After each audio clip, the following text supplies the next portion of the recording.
ব্যবসায়ী ভাইরা অনেক অসাধু ব্যবসায়ী আছে, রমজান আসলে নিত্য প্রয়োজনীয় পণ্যের মূল্য বৃদ্ধি করে দেয়। এরকম আছে না নাই? এগুলো করবেন না, মজুদদারি করবেন না, পণ্যের কৃত্রিম সংকট বাজারে করবেন না।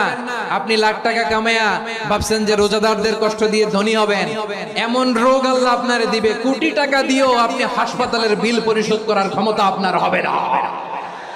খবরদার। শেষ বয়সে দেখবেন কি কষ্ট আপনার হয়। আপনি রোজাদারদের কষ্ট দিচ্ছেন, আল্লাহ আপনার সুখে রাখবে? আল্লাহর দোহাই লাগে আমার ব্যবসায়ী ভাইরা এটা করবেন না। আরব বিশ্বে আমরা দেখেছি, আরব বিশ্বের ব্যবসায়ীরা সারা বছরে ব্যবসা করে, রমজানে ভর্তুকি দেয়।